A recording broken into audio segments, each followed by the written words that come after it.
a continuar con el tema de alteraciones neurológicas. La vez pasada hablábamos de las que son neurodegenerativas y pues generalmente en una enfermedad que es neurodegenerativa hacemos mención a aquellas que están asociadas con problemas que se enmarcan por ahí de los 50 a 60 años de vida de las personas en adelante. Sin embargo, pues también hay alteraciones que ocurren previas a esta edad y que más bien su causa tiene que ver o se origina durante el desarrollo.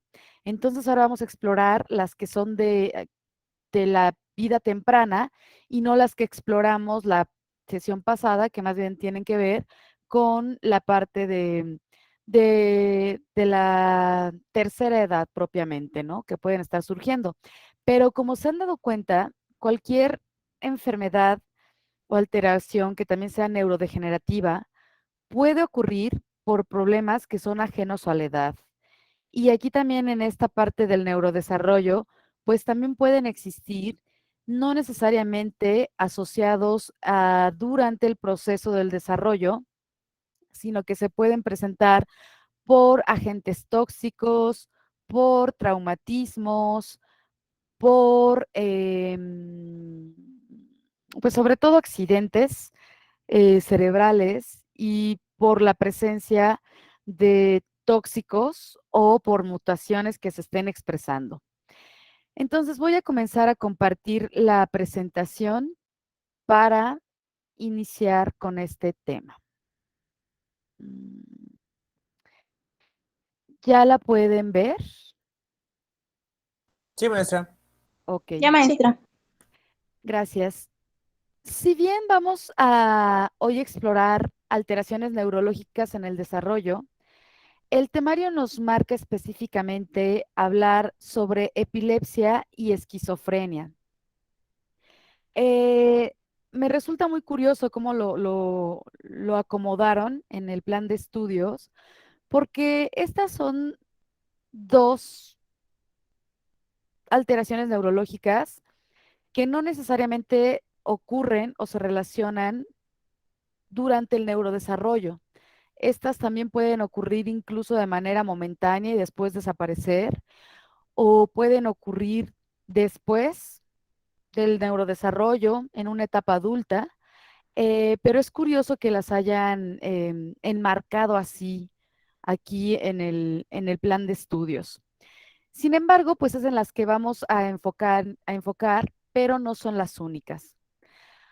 Al respecto, pues justamente quiero mostrarles este diagrama de flujo que está representando un modelo de disfunción cerebral del neurodesarrollo y está dividido en causas y en cómo se observan durante los diagnósticos clínicos.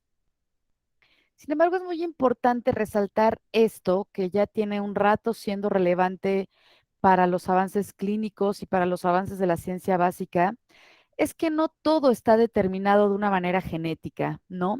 Antes se pensaba mucho que si padecíamos de alguna enfermedad era porque teníamos una predisposición genética. Hoy por hoy, con esta ciencia que pues es relativamente nueva, el estudio de la epigenética, se está demostrando que la biología no funciona así, con tanto determinismo genético, ni siquiera en animales silvestres. Tienen que darse las condiciones adecuadas para que eso que traemos predeterminadamente o que viene en nuestro código genético, en nuestro DNA, se exprese o no se exprese. Por ejemplo, si nosotros venimos de un linaje donde hemos tenido tal vez una abuela materna diabética, hemos tenido quizá un abuelo paterno diabético, pero nuestros padres no lo son, no significa que nosotros lo vayamos a hacer. En realidad lo que nos está diciendo eso es que tenemos una propensión por la carga genética a desarrollar la diabetes, pero que no necesariamente nos está condenando a que así va a ser. Lo único que tenemos que considerar es tener más en cuenta nuestra alimentación, pues nuestra salud en general, para que ese gen no se exprese. Entonces vean cómo justamente aquí en el modelo de disfunción cerebral del neurodesarrollo hay causas que están marcadas en la parte de arriba y entre las causas tenemos aquellas que son genéticas, aquellas que son metabólicas, aquellas que son causadas por infecciones, aquellas que son causadas por agentes tóxicos, esta que se da por una mala oxigenación, que puede resultar desde la etapa prenatal hasta durante el nacimiento, hasta postnatal, y por lo tanto tener como consecuencia una disfunción cerebral del neurodesarrollo, aquellas que se dan por traumatismo, que esta es la parte que quiero que más bien aborden desde la tarea que les dejé, estos traumatismos que ocurren durante el nacimiento. Ha habido casos, por ejemplo, de personas que han tenido que ser bebés para poder sustraerlos del útero, del canal uterino, pues que se utilizan forceps y que si no se hace con cuidado, pues ahí generan un traumatismo. Por ejemplo, hacia este tipo de eventos es hacia donde quiero que encaminen más bien su tarea. Aquellos traumatismos que se dan durante el nacimiento o durante la etapa postnatal, es decir, cuando la persona que se está formando, pues se está dando por una condición del embarazo, ¿no? En esta relación de la madre con el producto. No me gusta decirle producto, de la madre con el bebé. Es que bebé ya es cuando nació. Tampoco me gusta decirle bebé cuando es una vida intrauterina, más bien digámoslo durante la vida intrauterina. Entonces, es más bien hacia ahí donde quiero que encaminen su tarea. em, a esta que también tiene que ver con la falta de oxigenación que se da por estos accidentes también eh, cerebrovasculares, ¿no? Sobre todo, o esos problemas que se dan durante el nacimiento, postnacimiento y prenacimiento. Hacia ahí más bien quiero que encaminen la tarea que les estoy dejando, que titulé como traumatismos y accidentes cerebrovasculares. Está muy bien este equipo que ya lo subió, esta parte que pusieron, pero solamente les faltaría más bien complementarla con estos eventos durante la vida uterina, el nacimiento y postnacimiento. Y pues también hay causas de disfunción cerebral del neurodesarrollo que son desconocidas. Todas estas causas pueden conllevar y ser las causantes de una disfunción cerebral en el neurodesarrollo. Sin embargo, también van a haber efectos en la disfunción cerebral del neurodesarrollo que tienen que ver con el ambiente y con la experiencia. Por eso recurrí al ejemplo de no seguir propagando como esta idea de que si nuestros abuelos o nuestros padres presentan tal enfermedad, por lo tanto nosotros también la vamos a tener. No, tenemos una predisposición, pero el DNA también es tan maravilloso y tan plástico que esos genes solamente se van a activar a menos que pongamos los estímulos adecuados, y los estímulos adecuados, es decir, el ambiente, para que estos se activen. Por ejemplo, en Estados Unidos que hay un gran problema del abuso de las metanfetaminas, eh, las mujeres que, por ejemplo, durante el embarazo siguen consumiendo metanfetaminas, y que incluso hay luego, dependiendo del nivel de adicción que se tenga, hay médicos que pues sí permiten que sigan teniendo ciertas dosis durante el embarazo. El problema es que estas sustancias son capaces de atravesar la placenta y lo que ocurre es que también los bebés al nacer pues nacen con síndrome de abstinencia a estas sustancias. O sea, al bebé también nace un bebé adicto prácticamente a estas sustancias, a las metanfetaminas. Y ahí el problema es que, pues desde la vida intrauterina estuvieron activando genes que están respondiendo a ese estímulo. Por eso son muy importantes estos cuidados, más allá del ácido fólico y los cuidados normales que se debe de tener bajo una condición de embarazo, pues todo lo que tiene que ver con la alimentación, un buen estado mental, anímico durante el embarazo, porque pues hay estudios que cada vez más van comprobando cómo inciden todos estos estímulos que la madre puede estar teniendo o estar a expensas de ellos sobre el desarrollo del feto y posteriormente pues del bebé. En ese sentido, pues también al nacer, estos bebés que nacen con síndrome de abstinencia, la realidad es que los tienen que pasar por todavía una pequeña dosis de metanfetaminas y poco a poco irlos desintoxicando.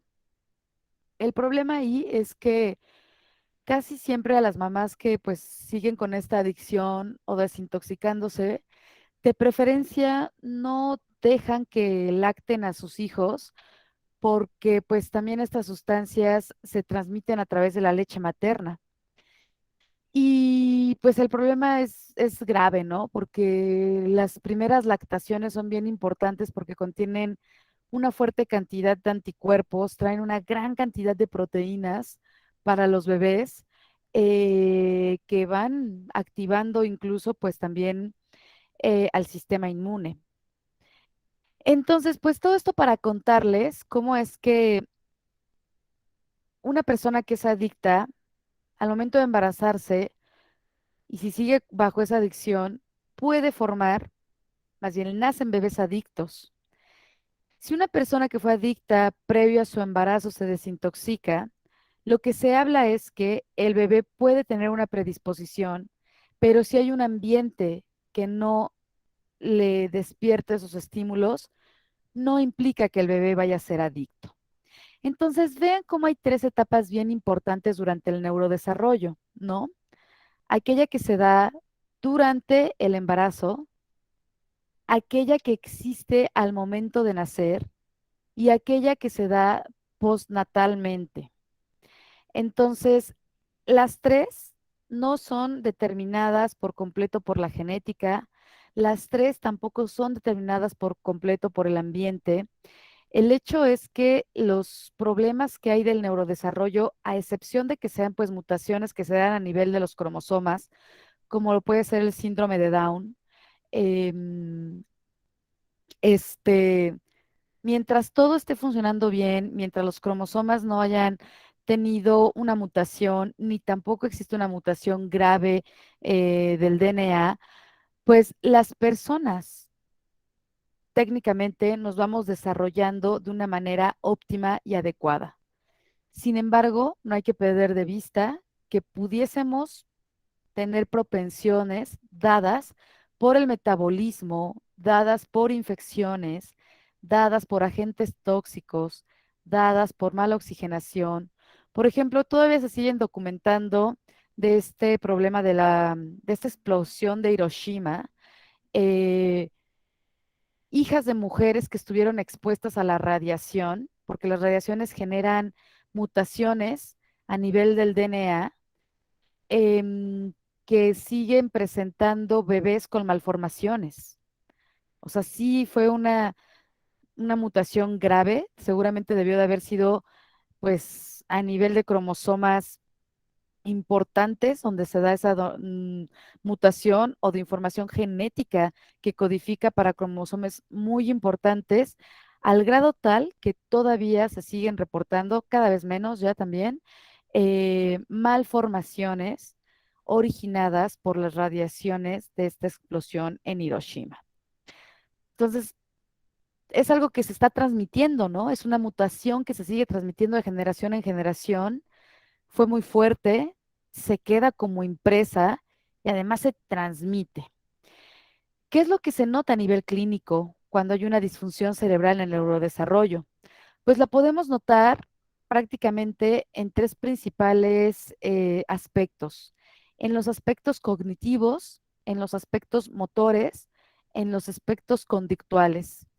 Y pues hablando específicamente de signos que son muy visibles o medianamente evidentes con herramientas específicas, pues está aquello que tiene que ver con la microcefalia, la macrocefalia, alteración cerebral, como puede ser la presentar convulsiones, y que éstas se pueden estar detectando con anomalías por medio de un electroencefalogramas. ¿Qué es lo que notamos con los signos cognitivos? Pues un mal desarrollo del lenguaje, problemas para solucionar problemas, perdón, más bien tener dificultades para solucionar problemas, problemas en la memoria y el aprendizaje, rezago que también se va viendo durante la vida académica, tal como esto que estuvieron explorando también con el trastorno de déficit de atención, y pues praxias también no verbales. ¿Han escuchado este término de praxias y saben a qué hace referencia? Mm, no, maestra, No. creo que no. Ok, cuando se utiliza praxias, es que la verdad es que son términos muy médicos y específicamente pues muy psiquiátricos. Cuando se habla de praxias, se está haciendo referencia a aquellos eventos neurológicos que nos dan la capacidad de organizar, de planificar y de realizar de manera óptima movimientos y habilidades de muchos tipos, ¿no? Que puede ser el poder aprender a escribir, el poder aprender a caminar, como ese tipo de praxias, ¿no?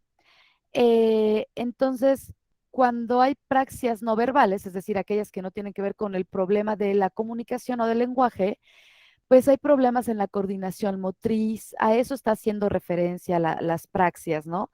Pero pues específicamente hacen referencia a que tienen una causa neurológica durante o provocada por una mala, por un mal neurodesarrollo.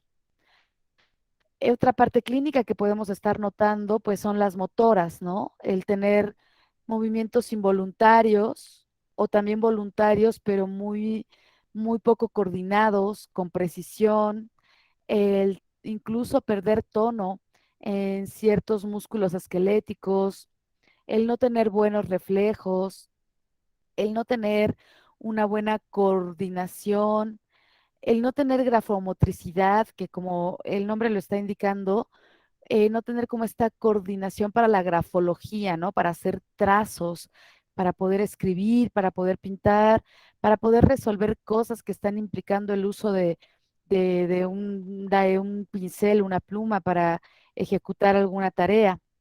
Y en cuanto a aspectos clínicos de la conducta, pues estos los vamos a notar en un mal funcionamiento con respecto a la atención, el no poder tener control de los impulsos, el tener un nivel de actividad anormal, es decir, muy elevado o muy bajo, eh, de acuerdo con las escalas que existen para ver que se está dando un buen neurodesarrollo, el tener problemas para sociabilizar, el tener problemas de estado de ánimo, tener conductas estereotipadas, que incluso estas pueden caer un poquito en los trastornos obsesivos compulsivos, el presentar alucinaciones.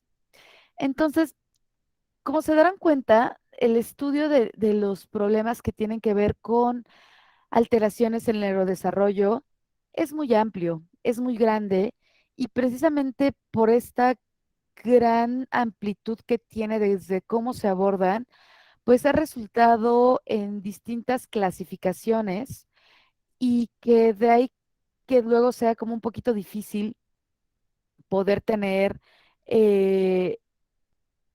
una clasificación contundente, ¿no? Porque a la par como se va avanzando con estos estudios o con avances científicos respecto a este tipo de enfermedades o malformaciones durante el neurodesarrollo, pues también se van ampliando las categorías y las características, por lo tanto, la manera de clasificarlos. Entonces, con esta primera imagen, más bien quiero mostrarles qué tan diversas son las causas de, de una alteración durante el neurodesarrollo, pero también qué tan diversas puede ser la observación de un trastorno o de una disfunción durante el neurodesarrollo.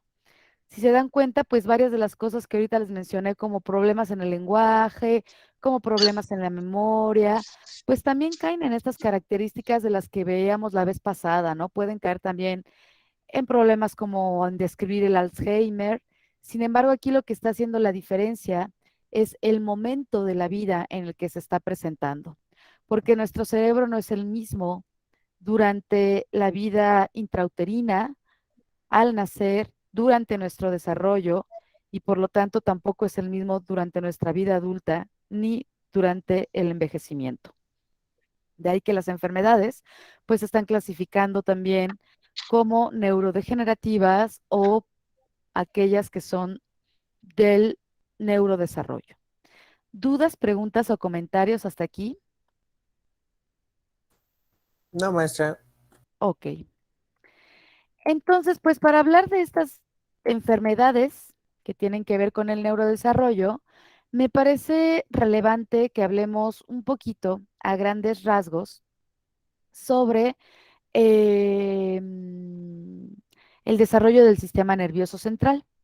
No estoy segura si tal vez ya lo hicieron en alguna otra materia, pero aquí va a ser muy breve, solamente para poder, si ya lo hicieron, recordar y si no, para darles una idea de cómo es que está ocurriendo la formación del sistema nervioso. Este, pues, ocurre en una etapa temprana del desarrollo embrionario. Primero se forma un tubo hueco y prácticamente se mantiene por un buen tiempo esa forma hasta que va desarrollándose por completo. Ciertas capas y partes de este tubo se alargan y empiezan a formar curvaturas y pliegues, y el tejido que está rodeando a este tubo que lo forma se va engrosando al grado tal que adquiere, pues al final de la etapa del neurodesarrollo, la forma del encéfalo. Aproximadamente el desarrollo del sistema nervioso empieza am, por ahí de los 20 días em, después de la concepción. Parte del ectotermo, que es la capa más externa del dorso del embrión, va engrosándose hasta formar una placa, como lo podemos ver aquí a los 21 días. Aquí vemos este surco neural. Vemos aquí cómo se empieza a dar la placa neural, que es la que va a constituir el prosencéfalo, y aquí se dan otros pliegues neurales. Si se dan cuenta, esto tiene forma como de un maní. Entonces, la parte de arribita del maní es la formación de un pliegue neural. La parte de abajo también está formando unos pliegues, no propiamente una placa, sino unos pliegues. Y en el centro se mantiene este tubo neural, que aquí más bien ya se empieza a nombrar o se nombra desde este momento como surco neural. Les comentaba que la capa más externa es el ectotermo. Si hacemos un corte a este nivel, veríamos ectotermo, veríamos aquí esta parte de la placa neural, y aquí estaríamos empezando a notar una futura cresta neural. Aquí en esta parte donde se da el pliegue, pues notamos esta precipitación que está haciendo referencia al surco neural. Y todo esto, que vemos así como puntitos, no están siendo más que neuronas, neuronas que están llevando a cabo procesos de división celular, y que van a diferenciarse para dar origen a las diferentes estructuras y tejidos características, principalmente en este caso, del sistema nervioso central. Entonces, al cabo de los 21 días, estas crestas, como estamos viendo aquí abajo, eh, se contactan y se van a fusionar formando un tubo. Aquí está una cresta neural, aquí está la otra, de tal forma que se fusionan. Vean aquí cómo se unen. Esto que era el surco, que está formando como una U, es como si los extremos de la U, que son nombrados el pliegue neural, se unen.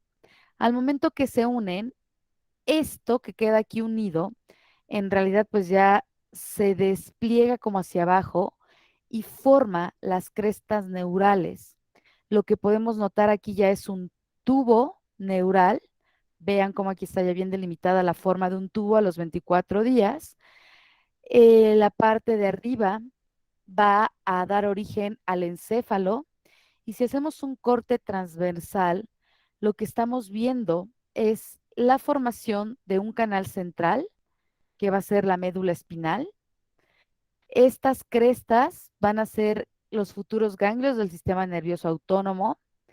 Al lado de la cresta central está la médula espinal, pero específicamente la sustancia gris. ¿Por qué la sustancia gris? Vean cómo aquí están los cuerpos de los somas de células que seguramente ya se están diferenciando a neuronas. Y alrededor de esta también la médula espinal, pero con la parte que tiene que ver con la sustancia blanca. Es decir, ahí donde van a estar los axones. Entonces, aquí empezamos a tener los primeros estadios del neurodesarrollo a partir del día 20 hasta el día 24. Me parece que alguien quería entrar. Déjenme quitar un momento la presentación.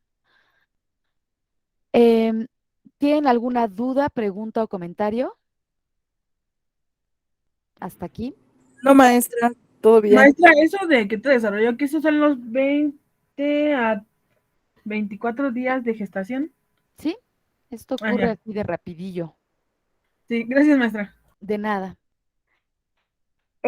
A partir de los 28 días de desarrollo, el tubo neural queda cerrado y su extremo dorsal va a quedar dividido en tres cámaras conectadas entre sí, tal como lo estamos viendo en esta diapositiva. Vean cómo hay tres camaritas. Recordemos aquí atrás que esta parte de aquí arriba pues iba a dar origen a todo lo que es el encéfalo. Esas tres camaritas que se empiezan a formar van a originar o se van a nombrar en este momento de rostral a caudal. Tenemos el prosencéfalo, el mesencéfalo y el romboencéfalo. Aquí tenemos otra vista del tubo neural. Aquí más bien lo estamos viendo en una vista dorsal ventral, pero nuevamente tenemos estas tres camaritas, que una va a originar prosencéfalo, la otra va a originar el mesencéfalo y esta que está en verde va a originar el rombocéfalo. Estas se convierten en ventrículos, es decir, pues, tienen ahí unos orificios, y el tejido que las rodea se convierte en las tres principales partes del encéfalo, tal como lo estamos viendo aquí, los cuales pues van a ser, insisto nuevamente, prosencéfalo, mesencéfalo y rombencéfalo. Cuando está y continúa avanzando el desarrollo, la cámara rostral, es decir, aquí el prosencéfalo, se convierte en dos ventrículos laterales y en el tercer ventrículo. Esta región que está rodeando a los ventrículos laterales va a ser el telencéfalo y el otro va a ser el diencéfalo. Nótenlo aquí en rojito cómo está el diencéfalo. Al ir adquiriendo esta forma, se está diferenciando otras estructuras, como está haciendo el mesencéfalo, el metencéfalo, y aquí aparece otra que es el mielencéfalo. Si esto lo vemos en un corte sagital, estaríamos notando esta estructura. En realidad, aquí es como si lo viéramos desde arriba, ¿no? Y aquí es como si lo viéramos de perfil. Y aquí de perfil estaríamos viendo que esta estructura, que es el telencéfalo, pues va a estar originando o va a estar formando la corteza cerebral y los ganglios basales. Esta parte del diencéfalo va a formar al hipotálamo y al tálamo. El mesencéfalo va a formar al tectum y al tegmentum del mesencéfalo. El metencéfalo va a formar al cerebelo, mientras que el mielencéfalo formará al puente, al bulbo, y bueno, finalmente se estará aquí formando también la médula espinal. Nosotros lo que estaríamos viendo es justamente durante el neurodesarrollo estas estructuras a partir del día 28 hasta que va llegando al final de la gestación para poder formar esta estructura que es el cerebro y que aún así al momento de nacer nosotros todavía seguimos teniendo neurodesarrollo. Por eso también les comentaba que en esta tarea de traumatismos y accidentes, porque también resulta crítica la etapa posparto. Eh, yo creo que todos habrán escuchado que hay que tener cuidado al momento de cargar un bebé, estar sosteniendo su cabeza y esta parte de la famosísima mollera, ¿no? Así ten cuidado con la mollerita, no se la vayas a asumir. En realidad lo que está pasando es que todavía el cráneo, los surcos craneales, no han terminado de unirse. Y de ahí que esa parte de la tan famosa mollerita es una región muy, muy blanda, puesto que ahí todavía no se ha funcionado bien estas dos placas que constituyen al cráneo. A estos organismos biológicamente que nacemos con nuestro sistema nervioso incompleto todavía, se nos conoce como atresios. Y aquellos que ya nacen con un sistema nervioso desarrollado, se les conoce como altricios. Ejemplo, un caballo. Si alguien ha tenido la oportunidad de ver el parto de un caballo, eh, ya sea en vivo o en un documental o el de una cebra, cualquier equinodermo, perdón, cualquier equino, notarán que pues la hembra al momento de estar pariendo lo hace de pie en sus cuatro patas y sale el bebé y se da un azote, ¿no? En realidad la cría azota prácticamente. Son raras aquellas que pueden estar echadas. Son como más comunes los partos donde están pues de pie. Y al momento que nacen los bebés equinos, pues empiezan a levantarse, ¿no? Ellos ya empiezan a caminar. Es una cuestión de horas en donde ya empiezan a desarrollar equilibrio, coordinación para empezar a caminar. Nosotros no. Nosotros todavía tenemos un sistema nervioso central inmaduro. Imagínense que nos parieran como a los equinos. Al momento que nacemos nos estaríamos muriendo seguramente del azotón. Eh, en realidad todavía tenemos que estar madurando el sistema nervioso central después de haber nacido. Y entonces, en esta tabla lo que les presento es justamente la división principal que se da desde el tubo neural, esta que les había comentado, prosencéfalo, mesencéfalo, rombencéfalo. En la siguiente columna de la tabla, los ventrículos que también les mencioné, la subdivisión que generan estos ventrículos y cuáles son las principales estructuras que originan estos estadios del desarrollo del sistema nervioso. Entonces, repasando, el prosencéfalo forma dos ventrículos, un lateral y el tercer ventrículo. Del lateral se va a originar el telencéfalo y del tercero se va a originar el diencéfalo. El telencéfalo forma corteza cerebral, ganglios basales y miren, aquí está el protagonista casi de esta licenciatura, el sistema límbico, ¿no? Tenemos el diencéfalo que proviene del tercer ventrículo y va a formar el tálamo y el hipotálamo. El mesencéfalo forma este ventrículo. Recuerden que ventrículos son huecos, ¿no? Pero al decir hueco, pues significa que ese hueco está rodeado de algo. Cuando vemos un tubo, pues algo constituye un tubo, tiene una superficie que hace que adquiera una forma cilíndrica de tubo. Entonces, estos ventrículos pues son orificios, pero pues para ser orificios tienen que ser algo que lo delimita. Entonces, esas partes que lo están delimitando, aquí en el mesencéfalo, el ventrículo que se forma es el acueducto cerebral, el cual de esa región que lo está rodeando, que lo está delimitando, se va a constituir el mesencéfalo y este va a originar como estructura principal al tectum y al tegmentum. Finalmente, el rombencéfalo tiene el cuarto ventrículo Y del cuarto ventrículo se origina el metencéfalo y directamente del rombencéfalo sin ventrículos se origina también el mielencéfalo. El metencéfalo, sus estructuras principales van a formar el cerebelo, la protuberancia y el mielencéfalo va a formar el bulbo raquídeo. ¿Dudas, preguntas o comentarios hasta aquí?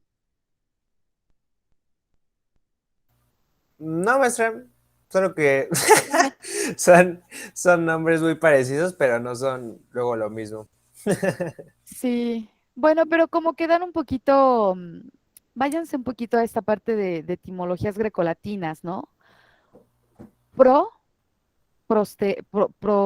posterior o pro, algo que está antes, es el primerito, ¿no? Y que proviene de esta parte, ¿no?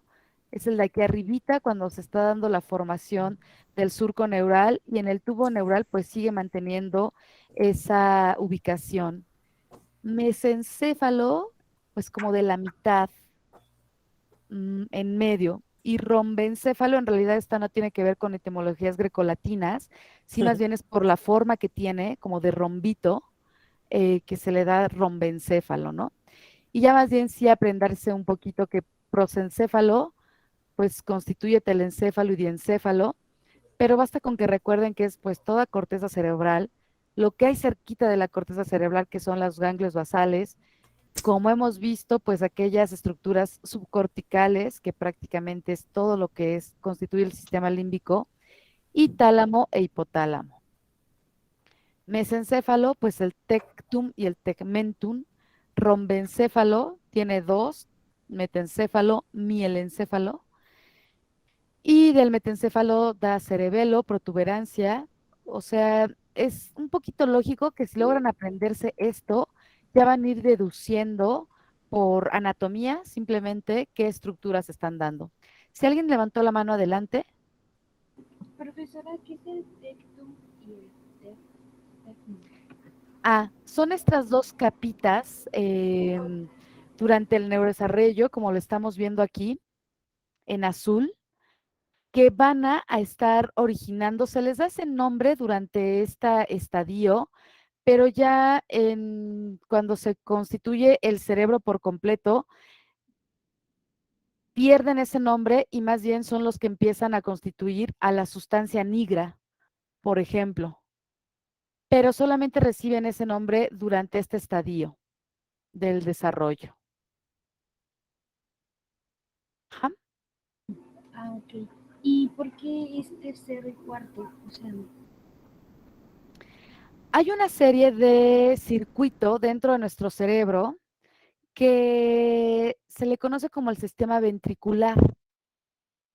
El sistema ventricular, recuerden que les he dicho que son una serie de orificios que están dentro de nuestro cerebro. Por medio, es como si fuera la tubería del cerebro, piénsenlo un poquito así, pero no es totalmente tubular, o sea, tiene formas distintas, tiene formas como de triangulito, es así como si fuera un sistema de cavernitas, los ventrículos, pero que están algunos conectados, porque a través de este sistema de cavernas que hay en nuestro cerebro está transcurriendo o fluye el líquido cefalorraquídeo. Por eso les digo que es como si fuera nuestra tubería cerebral, porque por ahí va transitando el líquido cefalorraquídeo. Y estos orificios pues se forman desde el neurodesarrollo. Y lo que está delimitando esos orificios es lo que ya da pie a estas estructuras, que es el telencéfalo, el diencéfalo, y pues estos originarán las estructuras principales del cerebro. Entonces tenemos un sistema ventricular que está constituido por un ventrículo lateral, por el tercer ventrículo, por el cuarto ventrículo, y les fueron dando ese nombre de acuerdo a cómo se fueron pues desarrollando y a la par documentando. El acueducto cerebral, pues vean cómo hace nombre, ¿no? Justamente a una serie de un tubito, que es este también que se va formando y que va a dar pie al mesencéfalo y finalmente al tectum y el tegmentum. Déjenme buscarles una imagen para que esto sea un poquito más sencillo de que se lo imaginen. No llevan anatomía en los primeros semestres, ¿verdad?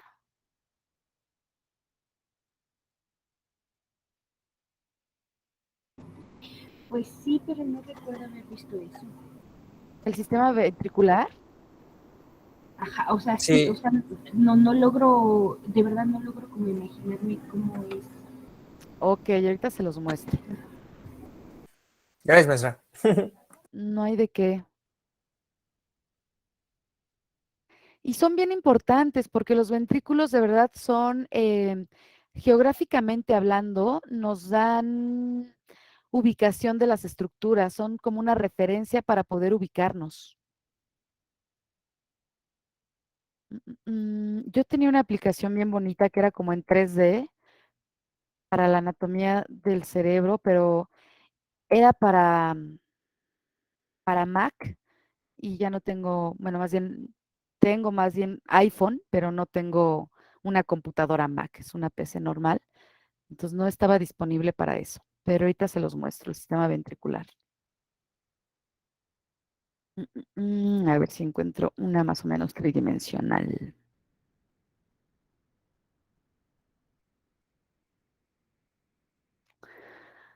Pues podría ser esta.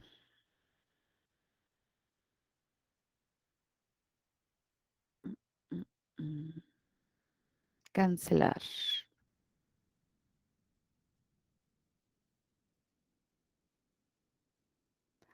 Em,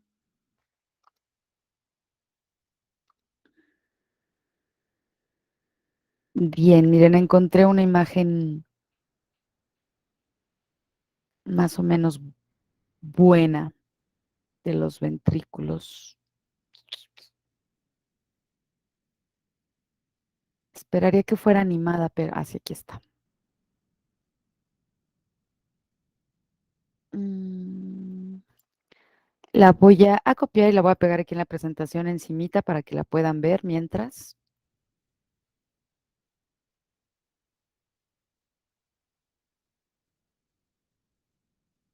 Siguen viendo la presentación, ¿verdad? Sí. Sí. Sí. Vean. Sí, maestra. Voy a hacer grande esta imagen. ¿Ya la están viendo? Sí. Bien. Esos huequitos que estamos viendo aquí, esa estructura, todo lo que está marcado en azul, son orificios. Este es el sistema ventricular. O sea, todo esto, por decirlo de alguna manera, está hueco en nuestro cerebro. Hueco entre comillas, porque ya les digo que por esa parte está circulando el líquido cefalorraquídeo. O sea, todo ese sistema que tiene esa formita como de Y, como si fueran dos Ys unidas, es el sistema ventricular. Y entonces, el tercer ventrículo son estos que tienen la forma de Y. El que está en medio es el cuarto ventrículo y aquí abajito es el acueducto. Y todo eso, pues es el sistema ventricular, que son huequillos por los cuales está pasando, transitando el líquido cefalorraquídeo. Ajá. Ah, ok. Muchas gracias. Y eso es, o sea, ¿de qué está rodeado? Está rodeado principalmente de células epididimales. Son celulitas que tienen mucha capacidad de absorber nutrientes, de tener intercambio de nutrientes. Está rodeado también está muy vascularizado, por ahí hay muchísimos vasos sanguíneos, porque pues también el líquido cefalorraquídeo, como les decía, es como nuestra tubería. Entonces el líquido cefalorraquídeo puede estar filtrando sustancias que estén resultando tóxicas para nuestro cerebro, puede estar también llevando nutrientes a nuestro cerebro, pero durante el desarrollo, pues está constituido por estas capas, o sea, se forman estos huequitos, no ya así como los podemos ver formados en el cerebro bien desarrollado, pero se empiezan a dar ya estos huequitos que van a estar rodeados, pues principalmente de el ectodermo, que es la capa más externa en el embrión que va a originar pues al sistema nervioso central. Ajá, Ok, profesora. Gracias. no hay de qué. Entonces, pues justamente esos son los ventrículos, hay tercero, cuarto, el acueducto. Y aquí está un esquema que ya no está animado, déjenme se los comparto, también me pareció ilustrativo para ponérselos. Cambio la imagen, cualquier tipo.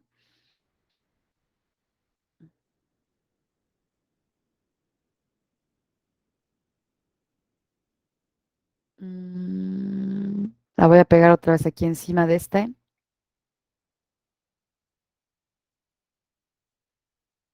Vean aquí cómo está la figurita esta que veíamos en azul y cómo está indicando ventrículo lateral, cuarto ventrículo, el acueducto de Silvio y el tercer ventrículo.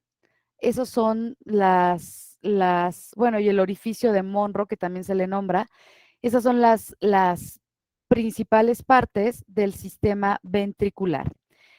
No es que haya un primer ventrículo o un segundo, o sea, se les fue dando estos nombres por los estudios anatómicos, tercer ventrículo, cuarto ventrículo, pero vean cómo en diferentes estadios del neurodesarrollo, pues más bien aquí se le está nombrando acueducto cerebral y aquí se le nombra cuarto ventrículo cuando en realidad pues el cuarto ventrículo desaparece porque se une, o sea, ese orificio que está en esa etapa del desarrollo, se desaparece, se unen las células para constituir el metencéfalo, que finalmente dará pie al cerebelo y a la protuberancia. Ahora sí ya queda más claro. Sí, maestra. Muchas gracias. Ok. De cualquier forma, voy a ver si hoy les pongo un link de una animación del neurodesarrollo específicamente. Y les comparto el link de esa animación para que puedan ir viendo todo esto como, pues como lo es, ¿no? O sea, son procesos que están ocurriendo día a día durante la gestación. Entonces, pues hasta aquí esta parte que quería comentarles sobre el neurodesarrollo y cómo es que se están dando estas diferentes divisiones que van a estar dando pie a las estructuras que conocemos que constituyen tanto el sistema nervioso central con sus divisiones periférico y las estructuras que están participando en la funcionalidad de esto y que las hemos venido mencionando mucho debido a los tópicos que hemos estado abarcando. Entonces, cualquier efecto que pueda existir durante el neurodesarrollo va a generar trastornos que se les ha clasificado como trastornos del neurodesarrollo. También los van a encontrar abreviados como TDN. Y pues bueno, aquí hay algunos con una clasificación de los trastornos del neurodesarrollo. Tenemos aquellos que que se clasifican como discapacidades intelectuales, aquellos que se clasifican como trastornos de la comunicación, trastorno del espectro del autismo, trastorno por déficit de atención con hiperactividad, trastorno específico del aprendizaje, trastornos motores, trastornos de tics y otros trastornos del desarrollo neurológico. A la par, pues aquí está la gama que existe dentro de las discapacidades intelectuales, ¿no? Hay una discapacidad intelectual leve, moderada, grave, profunda, retraso general del desarrollo, discapacidad intelectual que incluso queda como no especificada. En los trastornos de la comunicación, pues aquellos que tienen que ver con lenguaje, con trastorno fonológico, con fluidez, como puede ser el tartamudeo, con el trastorno de la comunicación social, que se le nombra como pragmático, trastorno de comunicación no especificado, el trastorno del autismo, con todo el espectro que implica, que puede ser desde el Asperger hasta, me parece que hay otro intermedio, hasta el autismo, los de hiperactividad, aquellos que son clasificados por déficit de atención con hiperactividad, aquel que tiene con falta de atención, además, aquel de hiperactividad impulsiva, pues todas las subdivisiones que existen, ¿no? Sin embargo, es importante que cuando hablamos de un trastorno del neurodesarrollo, hay que considerar que para tener certeza de que su origen fue durante el desarrollo, eh, solamente se tiene que comprobar que surgió por la vida intrauterina durante el nacimiento o después del nacimiento se presentó, pero que ya traía esta causa desde la vida intrauterina. Entonces, hay diferentes clasificaciones. Les comentaba, esta me gustó un poco más, que tiene congruencia con la anterior que les presenté, en donde solamente proponen que sean 8, aquellos que tienen un origen del neurodesarrollo.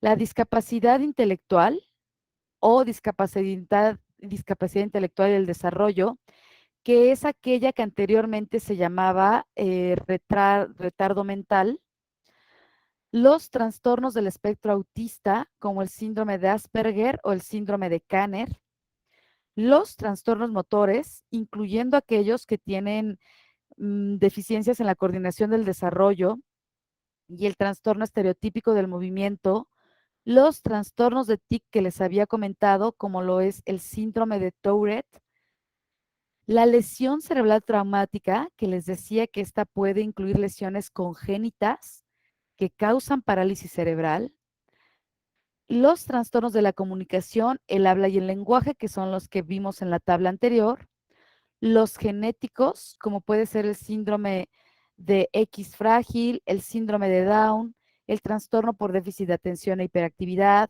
esquizofrenia, trastorno esquizotípico y síndromes también hipogonadotropos, hipogonadales, que también van a generar un problema en el desarrollo neurológico. Y pues finalmente aquellos trastornos debidos a sustancias tóxicas, como puede ser el trastorno del espectro alcohólico fetal, la enfermedad de Minamata, que es causada por la acumulación de mercurio, que se va transmitiendo al feto durante el embarazo, trastornos de comportamiento y de la conducta, que pueden ser causados también por metales, como lo son el plomo, el cromo, platino, ciertos hidrocarburos tóxicos como las dioxinas, los policarbonatos también.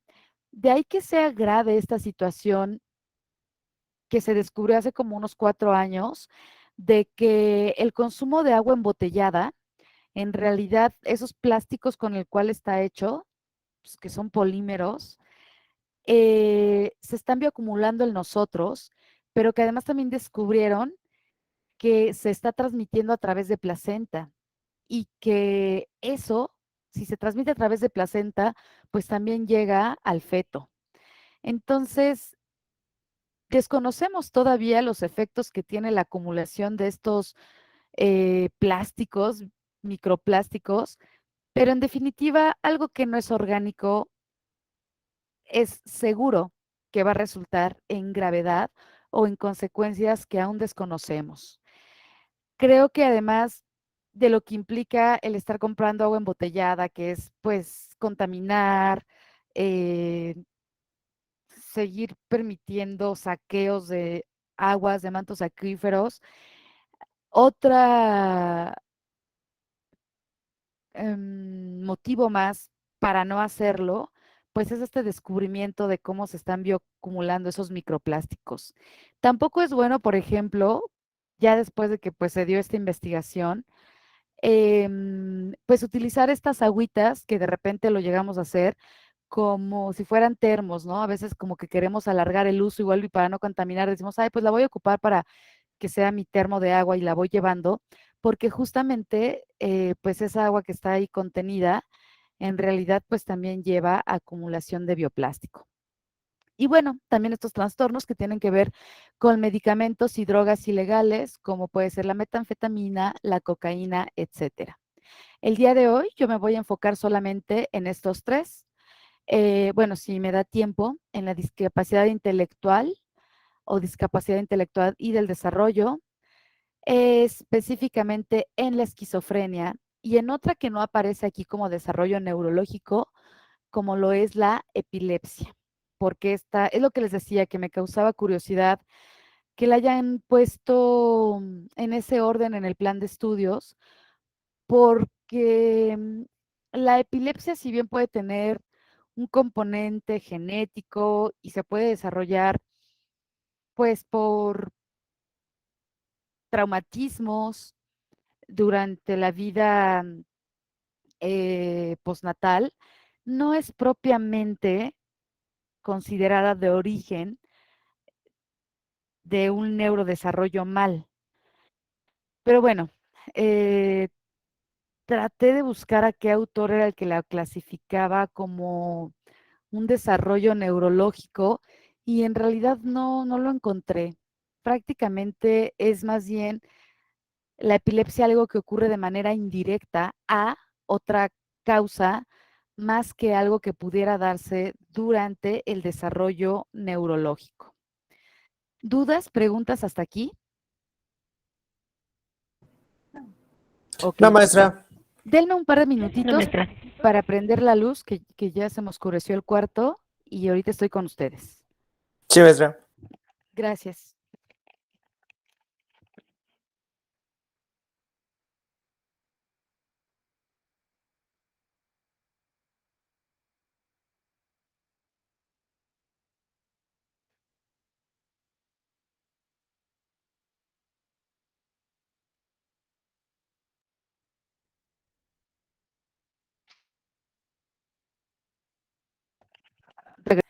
La epilepsia, pues lo que les comentaba, que cuando se llega a presentar por causas indirectas, pues sí puede estar teniendo una interferencia en el neurodesarrollo, pero lo que resulta más grave de la epilepsia es que esta, cuando se llega a presentar, pues se presenta en la etapa de la infancia. La epilepsia es algo que difícilmente, o que más bien, salvo que haya sido por un traumatismo o por algo, se va a presentar durante la vida adulta o durante la vejez, o más bien ya puede ser consecuencia de toxicidad, de medicamentos, pero lo que está documentado, y creo que por eso se clasificó aquí como neurodesarrollo, es que es una condición que ocurre eh, cuando existe, pues durante la infancia. Y que el índice de que ocurra en niños más que en adolescentes es muy, muy elevado. Y resulta lógico pensarlo porque les comentaba que nosotros al nacer pues seguimos presentando desarrollo del sistema nervioso que durante estas etapas.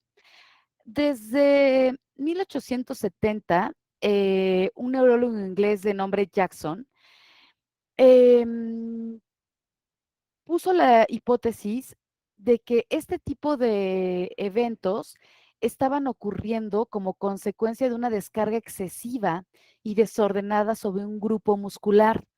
Ellos todavía no sabían bien, pues, esta relación con el cerebro, sino, pues, solamente lo veían y lo notaban en las convulsiones, que es algo muy, muy evidente, ¿no?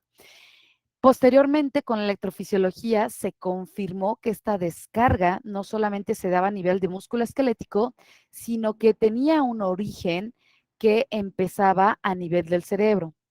Entonces, la epilepsia es una patología que se define como un trastorno en el que aparecen convulsiones o no, pero que además pueden aparecer estas sin un estímulo externo preciso o identificable. Esta descarga que había, como la había descrito Jackson, en realidad es una descarga que desencadena de forma instantánea la pérdida de conocimiento, donde se va a dar alteraciones de la percepción, donde va a haber trastorno de la función psíquica, pues van a estar estos movimientos convulsivos o no, pueden no estarlo.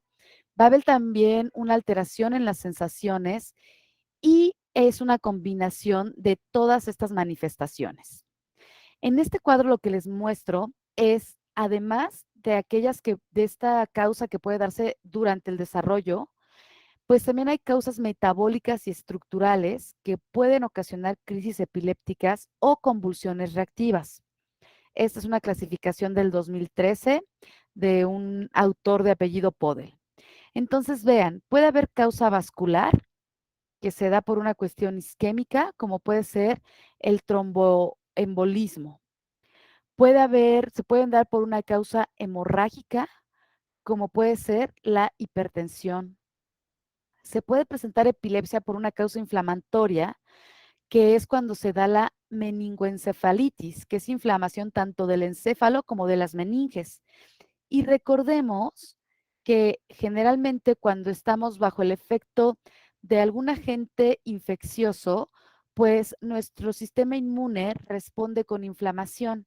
Entonces, de ahí que también la epilepsia tenga una causa infecciosa y que aquí se ponga a los virus, como es el moquillo, la rabia, bacterias micóticas, que son por hongos, aquellas que son por protozoarios, como puede ser la toxoplasmosis, la neosporosis, y la rickettsiosis, que pues es aquella que también se da por un tipo de agente patógeno que entran pues dentro de las bacterias, como son las rickettsias, ¿no? Puede haber epilepsia generada por agentes tóxicos, como es la acumulación de plomo en el cerebro, la acumulación de etilenglicol, la acumulación de organofosforados, epilepsia por cuestiones traumáticas. Esta es la parte pues, que más o menos nos empieza a interesar, epilepsia por anomalía congénica, pero que está asociada a una condición de hidrocefalia, de displasia cortical, es decir, que no se haya dado una buena formación durante el neurodesarrollo de la corteza cerebral, y por lisencefalia, que también es cuando pues mal funciona, una mala formación a nivel del sistema nervioso. Por cuestiones metabólicas, por fallos orgánicos a nivel hepático y renal, por un desequilibrio electrolítico, es decir, que haga falta calcio, que haga falta nitrógeno o que haya una baja o alta de nitrógeno, por déficits energéticos como puede ser hipoglucemia, déficit de tiamina, neoplásicas como puede ser la generación de tumores, tanto óseos como de la glía, por cánceres, etcétera, etcétera. Y aquellos degenerativos, que en realidad pues son enfermedades de almacenamiento lisosomal, específicamente de lípidos y glicoproteínas.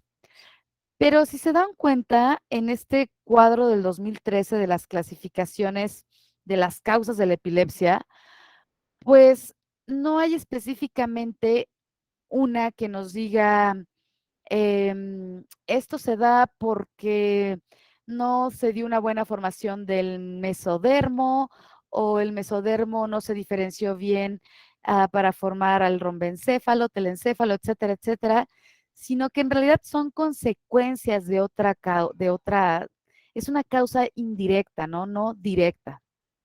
Después les comentaba que me llama la atención que se haya puesto a la epilepsia aquí como una alteración del neurodesarrollo.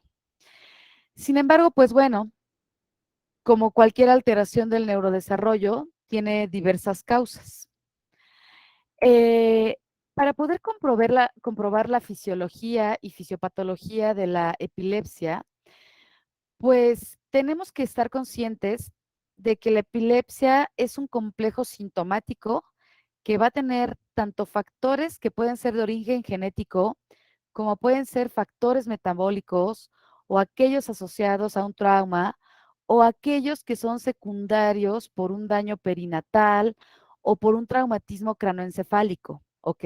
O sea, es multicausal que exista la epilepsia.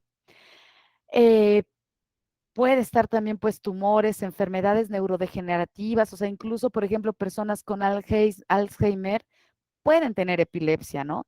Y no es que la epilepsia los haya hecho tener Alzheimer, sino que más bien es al revés. El Alzheimer también puede derivar en presentar crisis epilépticas. Entonces, para poder entender estos mecanismos de las convulsiones epilépticas, es necesario que recordemos cómo está constituida la corteza cerebral y cuáles son los factores que están determinando la actividad neuronal a nivel de estas células que las están constituyendo. Aquí tenemos un corte de la corteza cerebral. Aquí tenemos pues a las meninges. Aquí solamente nos están representando al aracnoides y a la pía madre. Y tenemos las 6 capas que constituyen nuestra corteza cerebral. Partiendo de la meninge hacia abajo, la primera es la capa molecular, la segunda es la granular externa, la tercera es la piramidal externa, la cuarta es la granular interna, la quinta la piramidal interna y la sexta la multiforme. Estas 6 capas de las neuronas están constituidas principalmente por neuronas piramidales, como las podemos ver aquí, vean la forma que tienen estas, y que tienen una gran proyección. Vean cómo esta piramidal manda sus axones y dendritas hasta la primera capa, o sea, esta piramidal que está aquí en la quinta, haciendo relevos en la cuarta, tercera y segunda, pero llega hasta la primera capa, ¿no? Y está enviando, por lo tanto, pues información hacia otras células que están localizadas en las diferentes capas. Y las otras neuronas que vamos a tener, pues son las células granulares que prácticamente están teniendo una función de interneuronas. Es decir, las interneuronas están, como su nombre lo indica, se encuentran entre más neuronas, ¿no? En medio de. Entonces, vean cómo estas interneuronas, por ejemplo, tocan aquí con las piramidales, pero cómo también está tocando aquí con esta proyección de la piramidal. Esta interneurona, vean cómo se queda por acá y va formando, pues al final, esto que nosotros llamamos una red o circuito neural. Entonces, ¿para qué hacemos recuerdo de todo esto? Recordemos que las neuronas se están comunicando por medio de un proceso que se conoce como sinapsis. Y que recordemos que para que exista una sinapsis, previamente tiene que haber un potencial de acción. En los potenciales de acción, lo que se está dando es el paso de iones. En un potencial de acción ingresa sodio súbitamente, lo cual hace que se cambie la permeabilidad de la membrana, y al momento que se cambia la permeabilidad de la membrana, se pueden dar otros eventos que específicamente en la sinapsis es pues la apertura de canales de calcio para que ingrese calcio.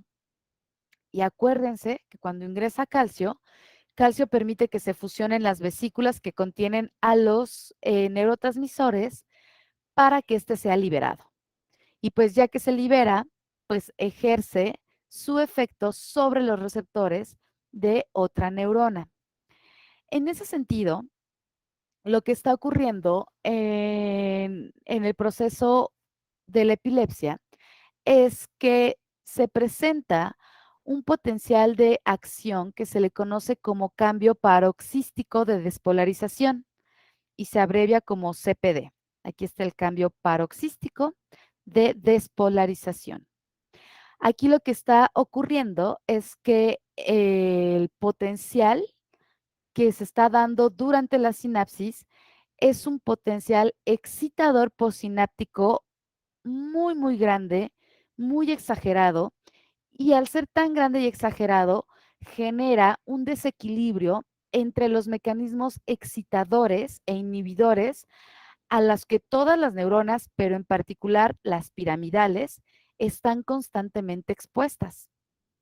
Entonces, lo que está ocurriendo o lo que se sabe hasta el momento con respecto a la sinapsis, pues es esta mala comunicación producto de estas sinapsis químicas a nivel de la corteza cerebral. Las regiones cerebrales que contienen pues más neuronas piramidales van a presentar una mayor predisposición epileptogénica. ¿Y dónde podemos encontrar muchas de estas neuronas piramidales? Pues en corteza, en cerebelo y también hay unas cuantas en hipocampo. ¿Dudas, preguntas, comentarios hasta aquí? No, maestra, de mi parte no. Perfecto. Y entonces, ahora tenemos que recordar parte de los neurotransmisores. Los periodos de despolarización van a estar dependiendo de mecanismos excitadores que están principalmente controlados por glutamato. Le van a seguir periodos de hiperpolarización por potenciales postsinápticos inhibidores que van a estar controlados principalmente por GABA. Por lo tanto, se postula o se ha estado investigando que el problema con la epilepsia es justamente una mala coordinación entre glutamato y entre GABA, que principalmente glutamato es excitatorio. ¿Por qué es excitatorio? Porque recordemos que cuando ejerce su efecto sobre sus receptores, permite el ingreso de cationes, es decir, de sodio y potasio. Mientras que GABA es principalmente inhibitorio. ¿Por qué es inhibitorio? Porque recordemos que más bien al momento que ejerce su efecto sobre sus receptores en la neurona postsináptica, permite el ingreso de un anión. ¿Cuál es un anión? El cloruro. Entonces, tanto sodio como calcio van a propagar el potencial de acción, mientras que GABA, al momento de que ingresa cloruro, lo que hace es que hiperpolariza y va a costar más trabajo que esa neurona vuelva a reaccionar a un evento excitatorio debido a que tienen que recordar mucho el mecanismo de potencial de acción, a que para que una neurona despliegue un potencial de acción, primero debe de estar en un potencial de membrana en reposo. Ajá. ¿Sí se están acordando de esto? Sí, maestra.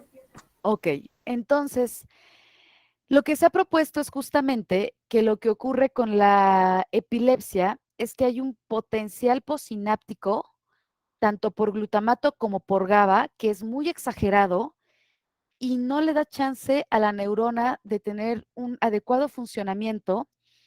Y recuerden que además son interneuronas, ¿no? Las interneuronas, como les dije, están conectándose o piramidales.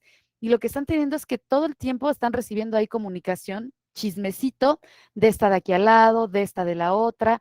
Entonces, la pobre no está logrando coordinar esas señales glutamatérgicas ni GABAérgicas porque las sobreexagera.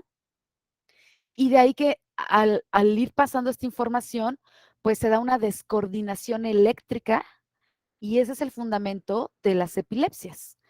De tal manera que esta sincronización de los cambios paroxísticos de despolarización va a producir una señal eléctrica que al momento que se registra con un electroencefalograma se va a ver de una manera anormal. Y esto es lo que les muestro en la siguiente diapositiva. Si ustedes recuerdan, el trazo típico de un potencial de acción generalmente es ver una ondita de meseta. Quería como pintar, creo que sí puedo pintar. Déjenme ver si puedo poner aquí en lugar del puntero, una plumita. El potencial de acción generalmente tiene, ¿por qué pinto eso? Déjenme lo borro. El potencial de acción va a tener una formita, así para que la recuerden, en donde era algo así. Ajá. Y recordarán que tenemos la fase de despolarización, repolarización e hiperpolarización. Así es como estaríamos viendo nosotros un potencial de acción. Y en su conjunto, cuando nosotros registramos con un electroencefalograma, no es que podamos registrar un potencial de acción, en realidad registramos la coordinación de estructuras cerebrales de sus diferentes potenciales de acción. Para poder registrar un solo potencial de acción, tenemos que hacer un estudio a nivel de neuronas. Y el electroencefalograma lo hace a nivel de tejido, es decir, a nivel de todo el cerebro. Pero normalmente también lo veríamos así. Esta señal totalmente coordinada es como si yo les dijera, como en esas tablas gimnásticas, donde vemos que todos están coordinaditos y podemos ver a todos que se van hacia un lado derecho, luego al izquierdo, y ahí estamos viendo que aunque cada individuo está moviendo sus manos hacia el lado derecho, al momento que todos lo mueven en conjunto, pues podemos ver la famosísima ola en un estadio, ¿no? Como coordinaditos se ven. Y eso es lo que se registra en el electroencefalograma, una actividad coordinada eléctrica de las neuronas que forman al encéfalo. Lo que está ocurriendo en una condición de epilepsia con estas señales de la excitación de glutamato y de la inhibición de GABA es que no se coordina bien esta señal, es exagerada y en lugar de presentar este pico característico, se presentan estas onditas. Vean cómo está aquí teniendo 3 piquillos y luego baja, ¿no? Pero además no termina de hiperpolarizarse, o sea, no se complementa, no se completa bien la fase de los potenciales de acción. Y esto se va propagando. Hay una sincronización que se va propagando. De tal manera que cuando nosotros registramos a una persona que presenta epilepsia, ya sea durante un ataque o no, lo que vamos a notar es este tipo de trazos en su electroencefalograma. Y además aquí nos están poniendo que es una actividad que está surgiendo así del cambio paroxístico de despolarización desde el tálamo, que al momento que se comunica con las células que constituyen a la corteza cerebral, se da esa sincronización de propagación del cambio paroxístico de despolarización. Y entonces aquí es como si registráramos aquí en la región 1, en la 2, en la 3, en la 4, en la 5. Vean aquí en la 4 nos está marcando ya esa descoordanización aquí cuando se trata de una epilepsia focal o cuando se trata de una epilepsia focal con generalización secundaria. Cuando es focal, pues desde luego que en la región 1 y 2 no la vamos a encontrar. Aquí sí logran coordinarse bien, pero aquí que se da la descoordanización de esa sincronización propagada de CDP, estaríamos registrando con estos electrodos que están puestos en la región 3 y 4, este tipo de ondas. ¿Lo notan? Muy exageradas hacia arriba y cuando además pues tiene una localización secundaria, tanto en el 1, 2, 3 y 4, también lo notaríamos en todos. Cuando hay una que se da de primera generalización, una epilepsia clasificada así, y la coordinación se está dando entre ambos hemisferios, en realidad donde pongamos electrodos, o sea, aquí no hay una epilepsia donde digamos, hasta aquí se empieza a dar esa descoordanización en el lóbulo derecho.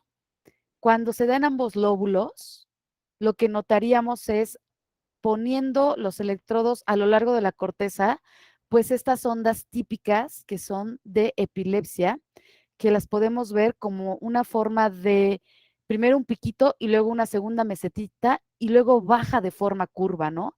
No termina de bajar aquí como en una pendiente, sino más bien va formando como U's con un piquito muy alargado. ¿Dudas, preguntas, comentarios hasta aquí? No, maestra.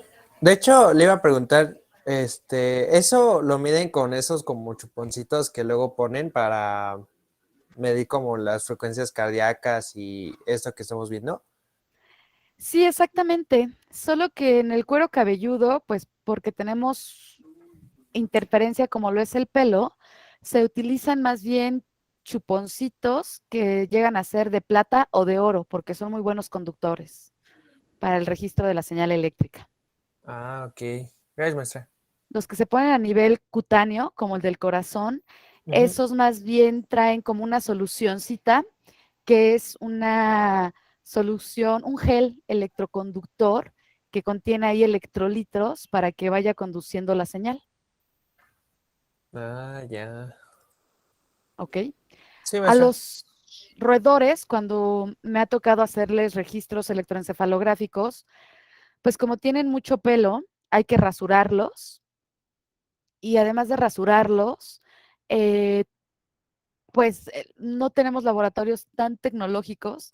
Lo que hay que hacer es abrir además, anestesiarlos desde luego, abrirles pielecilla y colocarles electrodos a nivel del cráneo para poder registrar actividad electroencefalográfica. En Estados Unidos y laboratorios muy poderosos, pues ya tienen como métodos para registrar de una manera más amable las corrientes eléctricas cerebrales de roedores. Pero creo que aquí en México no hay de esos laboratorios, a nivel de roedores, a nivel de humanos, desde luego que sí. Y entonces el fenómeno epiléptico se ha descrito, pues justamente en términos de una descarga electrofisiológica normal, que puede abarcar, como bien vimos, una región específica de neuronas en la corteza o puede abarcar poblaciones más grandes de la corteza que pueden estar geográficamente ubicadas en ambos lóbulos, derecho e izquierdo, lo que va a dar como resultado estas alteraciones electroencefalográficas que se pueden ver pues de manera clínica. Y lo que les contaba, los tipos de crisis que se han descrito han sido aquellas que tienen un inicio focal, es decir, donde se puede ver muy bien en qué región de la corteza está ocurriendo. Aquellas de inicio generalizado, como la segunda que les mostraba, donde se propaga a lo largo de toda la corteza, pero aquellas que también tienen un inicio desconocido. Eso en cuanto a los tipos de crisis. En cuanto a los tipos de epilepsia, pues también se describen como focales, como generalizadas, como combinadas generalizadas y focales, pero también sigue existiendo una clasificación la cual se nombra pues como desconocida, que también puede haber tipos de epilepsia desconocidos. Y esto es lo que da síndromes epilépticos, pero que además pues puede estar asociada con situaciones de comorbilidad, como lo pueden ser estructurales, genéticas, infecciosas, metabólicas, inmunológicas y lamentablemente también aún desconocidas. Y esto es lo que es la base neurológica de la parte de la epilepsia. ¿Dudas, preguntas hasta aquí? No, maestra. No, maestra. Y algo también que lo vuelve todavía más complejo, incluso en un mismo paciente se pueden observar diferentes tipos de crisis epilépticas. Es decir, que puede haber personas que tengan crisis epilépticas tanto focales como generalizadas. O sea, por eso está aquí esta de las combinadas generalidades y focales, como lo que les presentaba aquí, ¿no? Puede haber focales, pero puede haber las que combinan focales y generalizadas. Y entonces ahora vamos a hablar de la esquizofrenia. La esquizofrenia es una enfermedad mental grave que afecta aproximadamente al 1.5% de la población mundial. El coste monetario, pues para los gobiernos llega a ser muy alto por los fármacos que requieren. Em, Esta enfermedad fue descrita, sus síntomas, desde las escrituras antiguas, lo cual indica que pues existe o ha existido desde hace miles de años. Los principales síntomas de la esquizofrenia suelen ser los mismos, o sea, no responden a algo cultural, sino que suelen ser los mismos. Y debido a ello, pues se han elaborado cuadros clínicos con criterios que permiten llevar a hacer el diagnóstico fiable de este trastorno en personas de muy diversas culturas. El término esquizofrenia es pues un término psicológico que yo creo que se ha utilizado de manera indebida muy altamente. En realidad, al pie de la letra, esquizofrenia significa mente escindida. Escindir significa algo que está fracturado, fragmentado. Eh, pero aunque significa eso, no está implicando que haya una personalidad dividida o múltiple, ¿ok? O sea, es a nivel de la mente, no a nivel de la personalidad. Y entonces, a menudo, pues solemos decir como que uno se siente esquizofrénico, ¿no? Cuando cuando queremos hacer referencia a que tenemos sentimientos encontrados ante algún evento. Por eso digo que como que se ha hecho mal uso de esta palabra. Eh, Se cree que la persona que acuñó este término fue en 1920 y que en realidad cuando lo acuñó quería referirse a una ruptura con la realidad, algo que está produciendo una desorganización de las diversas funciones de la mente, de modo que pensamientos y sentimientos no están siendo concordantes o no están siendo armoniosos o no van al unísono. La esquizofrenia se caracteriza por dos síntomas principalmente, que a su vez van a tener consecuencias cognitivas, ¿no? Va a tener síntomas positivos y síntomas negativos. Los síntomas positivos se han nombrado así porque se dejan ver por su presencia y que incluyen trastornos del pensamiento, alucinaciones, delirios, conductas extravagantes, desorganización, trastornos del movimiento que se manifiestan como agitación.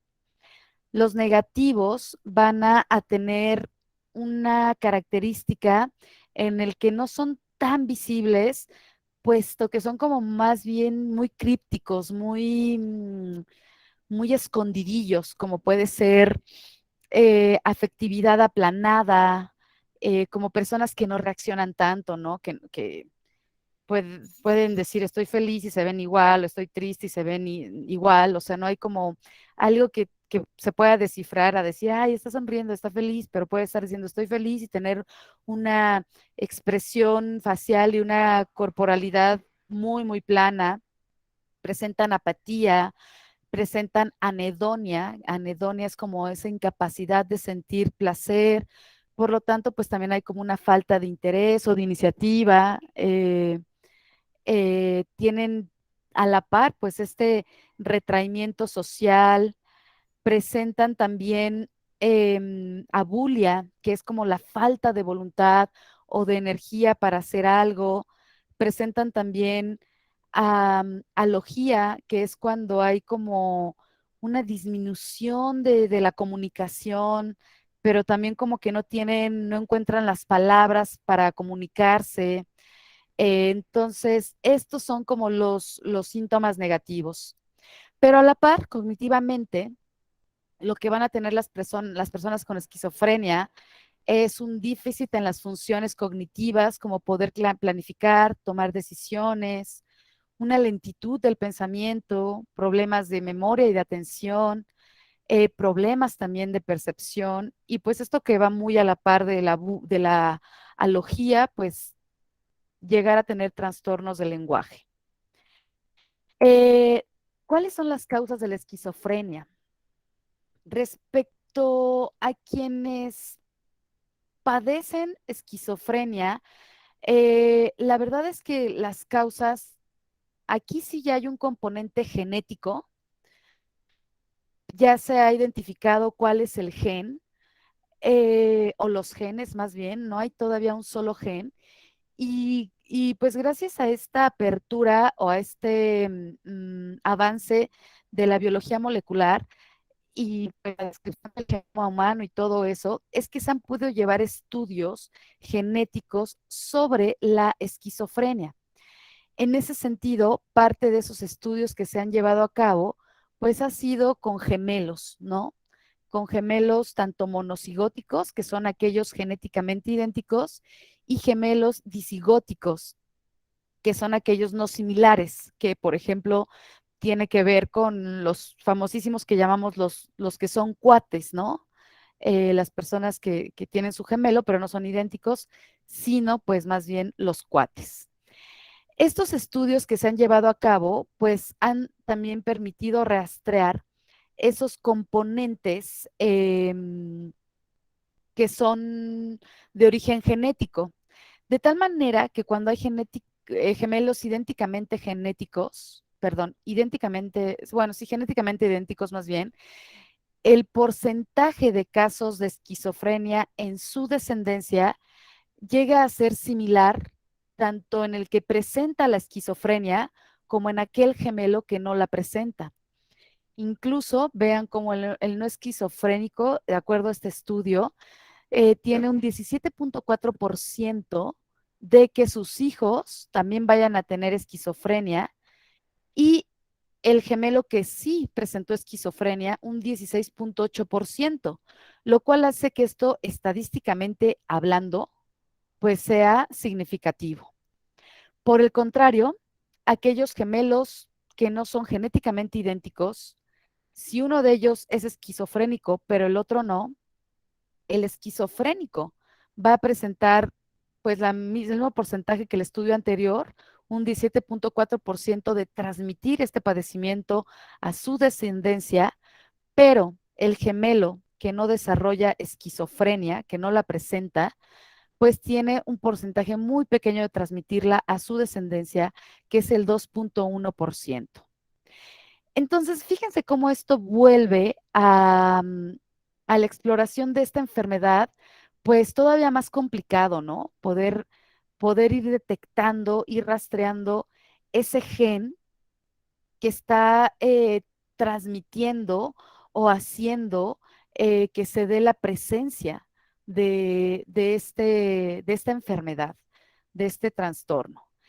Las, las personas que padecen esquizofrenia, como les decía, generalmente los síntomas sí empiezan a notarse pues desde los primeros años de la vida de la persona, y llegan a confundirse a veces, ¿no? Como con trastornos con déficit de atención, como con otros trastornos.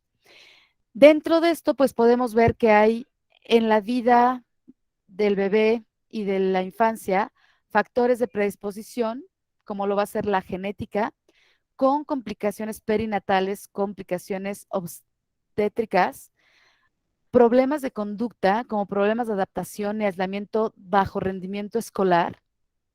Pero en la parte del adulto va a haber factores precipitantes, como puede ser un estrés traumático, tal como el acoso escolar, agresión sexual, consumo de drogas, y pues propiamente se instala la condición de la esquizofrenia, y que aquellos factores de mantenimiento que van a hacer que esta enfermedad siga siendo muy fuerte, pues es tratar a estas personas con aislamiento social, es también alejarlas, ¿no?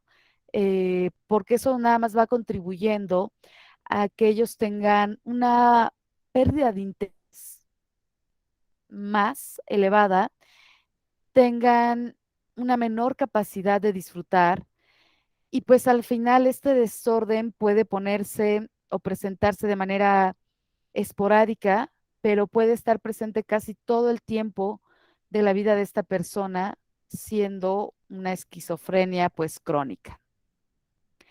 ¿Dudas, preguntas hasta aquí? No, maestra. Ay. Ok. Entonces, pues ha surgido una hipótesis sobre qué es lo que origina la esquizofrenia. Y hay una que se nombra como la hipótesis dopaminérgica. Esta hipótesis surgió gracias pues a datos farmacológicos que han sugerido que los síntomas positivos, por lo menos de la esquizofrenia, se deben a un trastorno bioquímico que está controlado principalmente por la dopamina, en donde se debe a que hay un exceso de la sinapsis de la dopamina. Recordemos además que en las vías dopaminérgicas, el equipo que nos lo expuso, pues se han descrito por lo menos bien 4 vías dopaminérgicas. Y dentro de esta hipótesis que se asocia a los síntomas positivos de la esquizofrenia, la que parece estar teniendo un papel protagónico es la vía mesolímbica de la dopamina, y específicamente pues la estructura o la proyección que surge en esta parte del cerebro, que es el área ventral tegmental, hacia el núcleo accumbens. En este paso, en esta trayectoria, pues se ven afectadas funciones que tienen que ver con la motivación, con las emociones y pues también con esta parte del sistema de recompensa, en donde por eso se asocian afectaciones de la capacidad de disfrutar de algo, ¿no? Esta anhedonia. Específicamente se ha visto que los antagonistas de la dopamina, del receptor de dopamina D2, antagonista es un fármaco, estos términos ya los vamos a aprender bien en la siguiente unidad. Un fármaco antagonista es aquel que bloquea al receptor y ya no deja que la dopamina se una a él, porque lo tiene ahí ocupado. Han visto que los antagonistas del receptor 2 de dopamina reducen esos síntomas positivos de la esquizofrenia, es decir, reducen las alucinaciones, los delirios, conductas muy eufóricas, extravagantes y trastornos de movimiento. ¿Cuáles son las posibles causas del aumento de la transmisión de dopamina en el encéfalo en pacientes con esquizofrenia? Pues que este aumento de la liberación de la dopamina puede deberse a que hay más aferencias excitadoras a las neuronas dopaminérgicas y que por lo tanto hay menos aferencias inhibidoras a las neuronas dopaminérgicas, es decir, en esta regulación que se da al neurotransmisor, pues hay un exceso de neuronas que están produciendo dopamina o que más bien esas mismas neuronas que producen dopamina, además de que pueden ser muchas, están sobreproduciendo dopamina. Hay escasos o defectoros autorreceptores de las dopaminas en las neuronas dopaminérgicas, es decir, que esto no solamente sea a nivel de la producción de dopamina, sino incluso a nivel de la recepción de la dopamina, ¿no? Puede haber también aumento de la respuesta posináptica a la liberación de dopamina y esto se debe a que hay más receptores dopaminérgicos en esas neuronas posinápticas y eso hace que haya también una mayor respuesta de la neurona postsináptica producto de la liberación de dopamina. Pero también se habla de que esta hipótesis de la dopamina se puede deber a que no se está dando una correcta recaptación de dopamina, es decir, que hay mucha dopamina en el espacio o en la hendidura sináptica y entonces también por eso está ejerciendo con mayor fuerza su efecto sobre las neuronas postsinápticas. ¿Dudas, preguntas hasta aquí?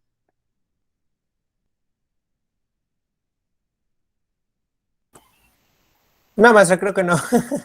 No, profesor. ¿Seguros, seguros? Ok. Por otra parte, también se ha visto que en la esquizofrenia, la vía de dopamina que puede estar asociada a los síntomas negativos y cognitivos es la vía mesocortical. Y aquí pues nuevamente sigue estando pues el área tegmental ventral, pero esta vez con sus proyecciones que está enviando a nivel de la corteza prefrontal. Y de ahí pues que tenga efectos sobre las funciones como son la cognición, las funciones ejecutivas, pero también recordemos que esta área de la corteza pues está implicada en la fisiología de las emociones y de la afectividad.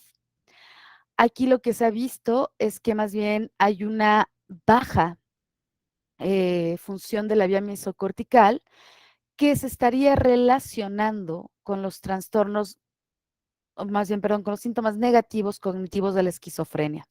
Entonces, vean, sigue siendo dopamina aquí el protagonista, pero dopamina en su vía mesolímbica, pues más bien liberándose mucho, ejerciendo una gran actividad, muchas neuronas de dopamina, de comunicación de la área tegmental ventral con el núcleo accumbens. Pero en cuanto a los síntomas negativos, sí, sigue siendo dopamina, pero al parecer aquí se libera menos dopamina, está más disminuida, hay quizá menos neuronas acá postsinápticas de dopamina, quizá menos receptores a este nivel de dopamina, pero es la comunicación de la vía mesocortical, es decir, del área ventral tegmental, pero con esas proyecciones que está enviando hacia la corteza, específicamente pues a esta región de la corteza prefrontal. Y este es un estudio que hicieron donde nos están mostrando el núcleo accumbens, perdón, aquí el núcleo accumbens, aquí receptores de dopamina y PT, esta región que es el putamen, que está muy cerca del núcleo accumbens y que también aquí las neuronas envían sus proyecciones. Perdón, NS es núcleo claudiado y NA sí es el núcleo accumbens. Entonces, aquí está la simbología de esta imagen, en donde el rojito nos está indicando una alta concentración y lo azul nos está indicando una baja concentración. ¿Concentración de qué? Aquí lo que estuvieron rastreando fue la concentración donde se lleva a cabo la unión de la dopamina con sus receptores. Por lo tanto, están rastreando cantidad de receptores de dopamina en núcleo accumbens, núcleo caudado y putamen. Veamos cómo aquí, en una persona normal, que es la primera fotografía, está la concentración de receptores de dopamina. Vean cómo pues es baja, ¿no? Los colores que podemos apreciar son amarillo, verde, azul, negro. Pues amarillo es medianito, pero todo el resto es concentración baja. Entonces, prácticamente hay baja concentración. En el diagrama B, lo que estamos viendo es un paciente con esquizofrenia, pero que no está medicado. Entonces, notemos cómo en el núcleo accumbens, vean la alta concentración de dopamina de receptores que tiene. En amarillo, pues que sigue siendo un poquito alto, pero el núcleo caudado y putamen, pues son bajos. Pero es justamente aquí en el núcleo accumbens donde sí está elevado. Y luego si notamos esta otra imagen de esta región, aquí es de un paciente con esquizofrenia, pero con medicación antipsicótica. Notemos que se parece mucho al paciente normal, al que no tiene esquizofrenia. Entonces, esto sigue siendo evidencia que está comprobando que el neurotransmisor, pero además las estructuras involucradas en donde participa ese neurotransmisor por sus vías, está siendo la dopamina. En general, pues la sinapsis de dopamina, porque aquí están rastreando receptores. Es decir, al momento que se libera, pero la cantidad de receptores que están reaccionando a esa liberación. ¿Dudas, preguntas, comentarios? No, maestra. Sin embargo, pues esto es como la parte de la bioquímica que tiene que ver con lo que se sabe sobre la esquizofrenia, pero también se ha visto que hay problemas a nivel anatómico. Y aquí lo que les estoy mostrando son dos gráficas. Una gráfica donde hicieron un análisis del tamaño ventricular relativo por medio de imágenes. Ya saben lo que son los ventrículos, esta serie de cavernitas, orificios que hay en nuestro cerebro, en sujetos normales y en sujetos esquizofrénicos. Aquí lo que nos están mostrando es que la media de las personas con esquizofrenia es que presentan un mayor tamaño en sus ventrículos. Ajá. Mientras que también han estado notando cambios en cuanto a de sustancia gris. La sustancia gris a nivel del encéfalo, recordemos pues que son los somas de las neuronas. Sin embargo, este estudio, a diferencia de este, lo fueron haciendo con la edad, además, de pacientes sin esquizofrenia, que son los puntitos azules, y de pacientes con esquizofrenia, que son los puntos rojos. Y aunque en realidad la tendencia es la misma y no reportan cambios estadísticamente significativos, o sea, con la edad pues sí se nos van disminuyendo las neuronas, tengamos esquizofrenia o no, pareciera que hay una tendencia en que las personas con esquizofrenia se les reduce más en comparación con personas que no presentan esquizofrenia. Entonces, no solamente es una alteración que se está adjudicando a procesos sinápticos, sino que también hay daños asociados a la anatomía del cerebro en los pacientes que tienen esquizofrenia. Y pues en ese sentido, aquí está la parte de los ventrículos. Vean, esto negrito es un ventrículo. Aquí nos están mostrando el cuarto ventrículo. Este es en un paciente normal. Esta es una resonancia magnética. Vean cómo los huequitos pues se ven normales o es un tamaño normal. Y aquí están los huequitos en un paciente con esquizofrenia. Noten cómo si se ven considerablemente los ventrículos más grandes en comparación con el paciente sin esquizofrenia o el sujeto control. Y aquí está esta otra parte de la pérdida de la sustancia gris. Esta ya más bien es con un PET que se hizo el estudio. Aquí hay adolescentes normales y sujetos con esquizofrenia. Y aquí está pues el promedio de la pérdida anual que se tiene de sustancia gris en porcentaje. Lo que esté en morado pues es un porcentaje del 5%, el azul casi no hay pérdida, en rojo y amarillo, que es lo que podemos ver en estas tonalidades en pacientes con esquizofrenia, pues son porcentajes que van del 2 al 5% de pérdida anual de sustancia gris, o sea, de somas en personas con esquizofrenia. Vean cómo está pues en esta región parietal del cerebro y pues en esta zona que es occipital, ¿no? Pero pues también aquí un poquito en los temporales. ¿Dudas, preguntas, comentarios al respecto? No, maestra. Ok, y pues con esta parte concluyo lo que tiene que ver con epilepsia y esquizofrenia. Y me quedan unos minutitos para que hablemos del artículo que tienen que desarrollar para la evidencia integradora. A mí se me ocurría que para mi materia, pues justamente desarrollaran dentro de esta cultura del buen trato, pues el buen trato hacia las personas que padecen este tipo de enfermedades. ¿Qué les parece? A mí me parece bien, maestra. ¿Alguien ya tenía en mente algo distinto para desarrollar conmigo?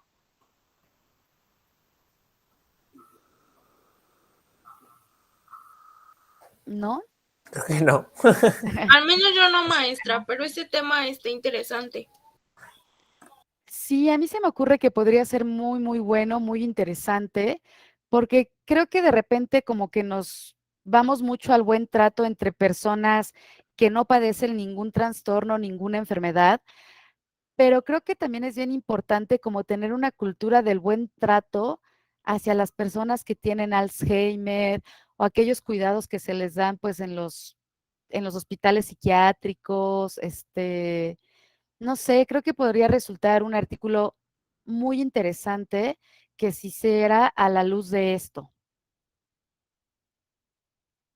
Y entonces un equipo podría agarrar esquizofrenia, un equipo podría agarrar Alzheimer, un equipo podría agarrar epilepsia,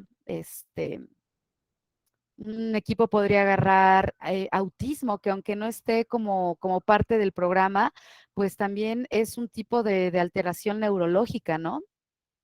¿Cómo ven? Sí, maestra, me parece bien. Sí, igual a mí. Va, me late. Entonces, pues con esto termino la unidad 3 y en la unidad 4 tengo planeado que hagamos una práctica con un programa virtual.